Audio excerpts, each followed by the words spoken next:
Hi guys, today I'm going to talk about certain mishmash kind of subject. Everybody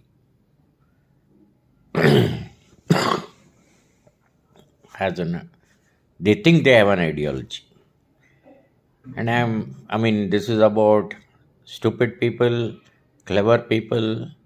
This podcast is about how you get manipulated into believing something, into behaving irrationally, and so this podcast is about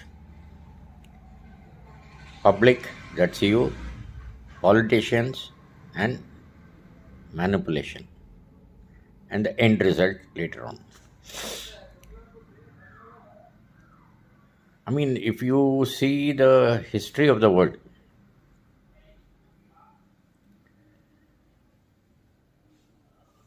as soon as of course, our tradition was oral tradition, and all the stories and all is passed on for eons through oral tradition. But the actual politics of the whole world starts when script was invented. People started recording their stories. That's where everything starts. The politics of control, manipulation, division, dividing people. So earlier it was in papyrus, then it was in paper, then it was. Now it's of course social media and all that. The point I'm trying to say is, the idea of democracy is a story. All collectively believe that you think it is the correct ones. So there is another group which belong leftist groups who have a story which they believe in. That is Marxism or Marxist Leninist philosophy and all that. You have to, and there is another story which most of the capitalist country believe in,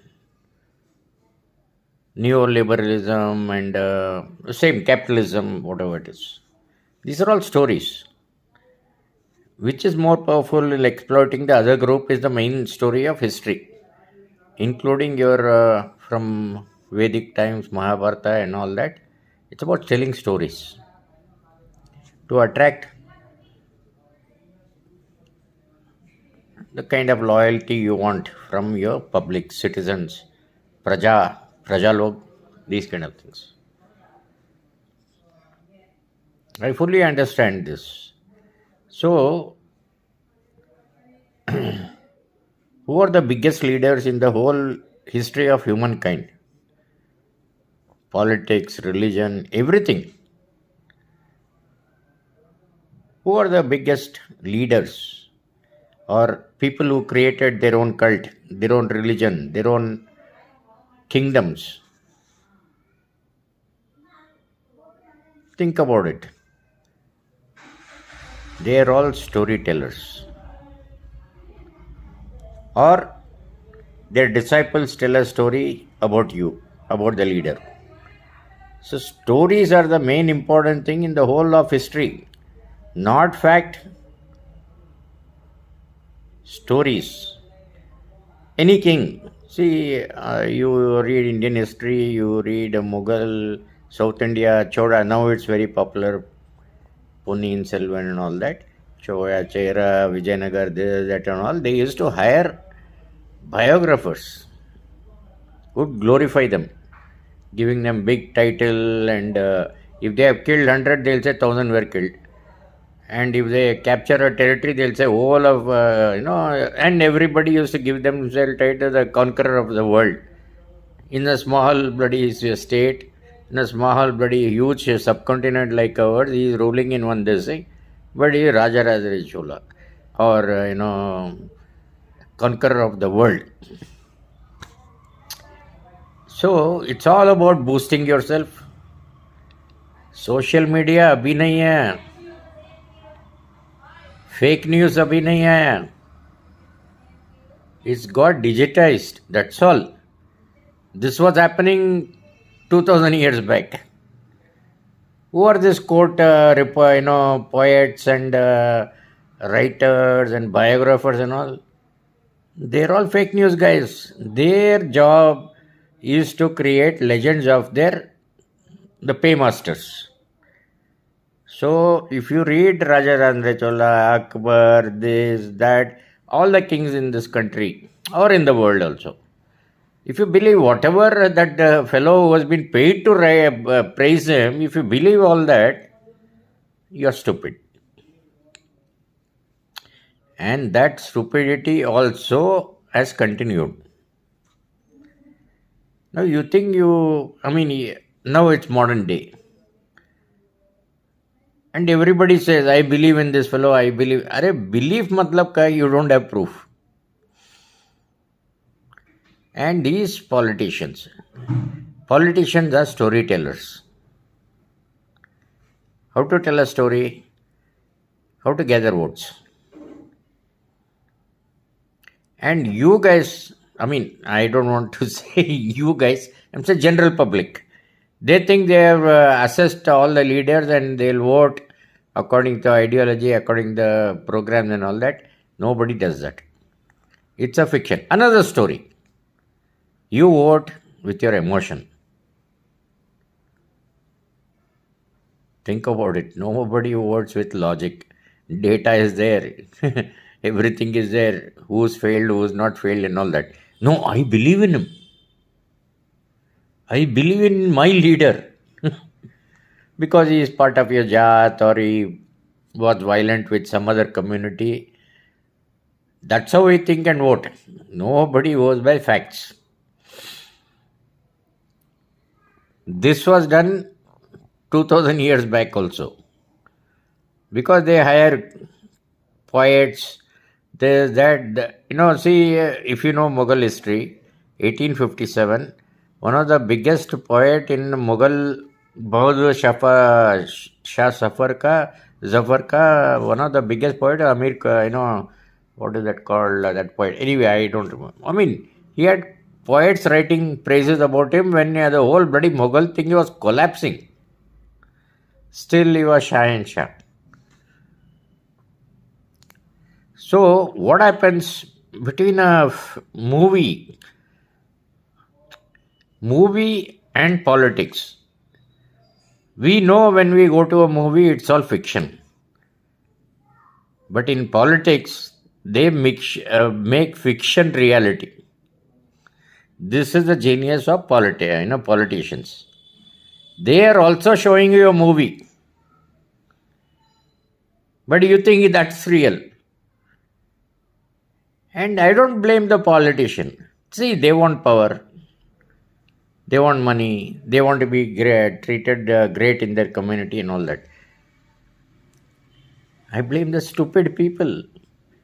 People are not educated. They don't know how to logically think. They'll say, hey, mera kaska hai, usko vote dega. He talks well, I'll give you. He's a great community. Great. Who's the most... if you see Bible, if you read Bible, who are the greatest communicator? Who was the greatest communicator in the Bible? It was a Satan. Evil speaks better than good. Socho. The best communicators are the most evil people. Right from Bible time to Hitler, he is one of the greatest orators, everybody knows. So, and even in sales, management, who are the greatest salesmen?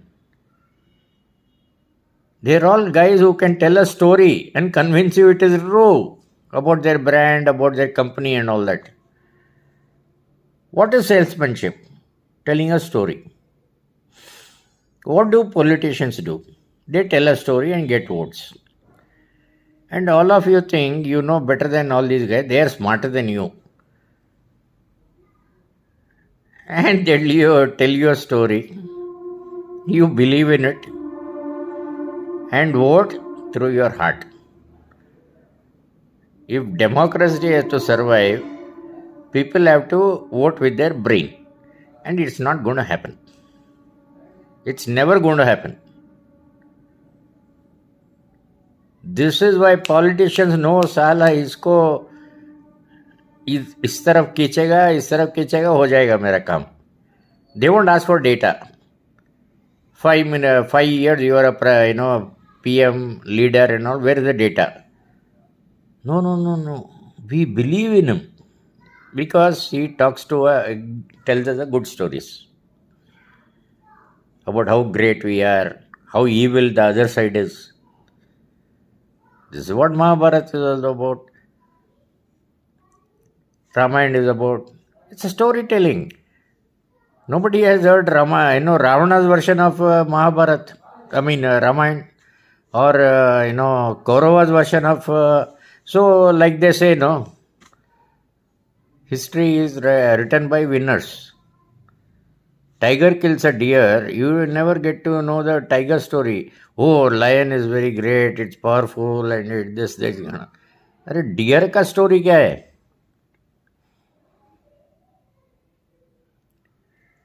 So ultimately,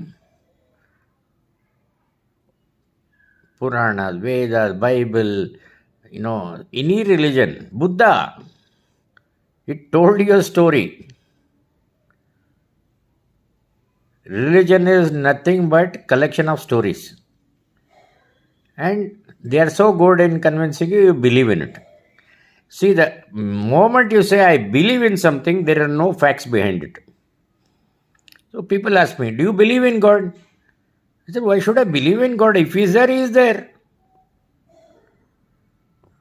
The moment you ask me, do you believe in God? You mean you got a doubt? Oh, you don't believe in it? No, मैं ऐसा ही पूछा. अरे, if He is there, He is there. God is a story. So if you believe in it, good for you. If you want me to believe, show me the proof. That nobody wants. Because God is an emotional thing. Nothing to do with proof, logic here. So even I won't challenge them. I said, boss, तेरा emotional connect है to an idea, to a story. Whether Jewish, religion, Islam, whatever it is. You have been brought up like that in a family, in a madrasa or a temple or Gurukula, whatever it is. And you have been told a story since childhood. You can't let go of it. So I understand that. You believe in it, it's okay. But if you ask me, do you believe in something? I'll say, show me the proof. Only thing I do is, I am also a good storyteller to myself. I believe in myself. Hinduism. So there is another discussion I had with somebody. He said, "What's it? Why are this monotheistic religion? That is Christianity, Judaism, and Islam.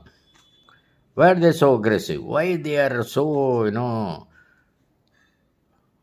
strong in the religion? Hindus are not like that. Hindus are not like so aggressive. They'll go and kill everybody. You convert, otherwise I'll kill you. ऐसा नहीं है. Hinduism, forget about Hinduism. I don't even want to talk to Hinduism. Shaivism, Jainism, Advaitism, so many things are there. There are 15 different directions you can go in Hinduism. So, why they are afraid? So, I'll give you a crucial thing. The storytelling in monotheism. Monotheism is where there's only one God, one book, and one leader. Finish. This is monotheism. Monotheism is Bible, Quran, and I don't know what Jews have. I forget the name. Anyway, all of them have one book, one God, and one commandments, rules, whatever, leader. And in their religion, They don't come back. There is no rebirth. There is no reincarnation. It's for them, this life is the only life. One God, one life only. So in this life, you have to follow all the things they tell you in their religion. If you don't do it, you'll go to hell. If you do it right, you'll go to paradise forever. So this is another aside I'm telling you. Hindus, Indians, wishing somebody dead and all that on WhatsApp saying that RIP, RIP. It is nonsense. We don't rest in peace. We are burnt when we die. Because our tradition is there is going to be another life. This body is just a clothing. This is just a dress which you are burning. After you die, your soul is going to come back again in rebirth. So rest in peace का सवाल ही नहीं है India में. Why they are saying rest in peace is because अरे यार इतना सब कर दिया, we followed all the rules, and you know what they do? Christians and all, they dress them well, suit boot पहन के dead person को, and with all his favorite thing they put in bloody coffin and bury him, because in the hopes that when God is presented in front of the, I don't know who judges him in Christianity, I don't know, some gates of heaven, pearl gates and all is there, so they look good after they died, so that he is judged well, his actions are judged, and he will go to heaven or hell. Same thing with other two, Islam and Judaism. That's why they are so desperate to do good in this life, in their life at this time. That's why they are so aggressive about protecting their God, protecting their conduct, and not allowing anybody to. But Hinduism says, साला ये थोड़ी तेरा last life है, वापस आएगा तो. If you do well, you'll become you'll have a better birth next time. It's not an end for us. This is again a story you believe in. There is no proof of all these things. So, the entire, you have to read. I am not telling it out of some genius thoughts I got and all that. I keep reading so many philosophers, so many sociologists, so many modern day analysts and all that. All that I put together, I am talking to you. It's not my idea, all these things. But I found very, very factual things. There is a Yuval Noah Harari, there is Devdutt Pattanaik. There are so many guys. I keep listening to the lecture, I keep listening, and then I find, yeah, it's right here. So, what I'm saying is, for the last, when the writing started, from there, storytelling started. Earlier it was confined to people who can hear you. See, Mahabharata was there before it was written. Ramayana was there before it was written. But if you are speaking about it, it's only reaching the audience in front of you, whoever is there. And they might go and recite and again. But once writing came, you can produce a book, print it, or write it and spread it around. So storytelling became a big thing. What is the point in why am I saying all this? So, two things I told you. You believe in, see, we want stories to make our life look meaningful. And the best storytellers are the guys who know how to entertain you and make you believe in their ideology or their religion or anything. And there is no, whatever they say, there is no proof. So, you think you are a clever voter who has judged this leader, that leader, this, that and all. You are going to vote for a storyteller who gives a good story to you to make you feel happy. So beware of storytellers. Thank you.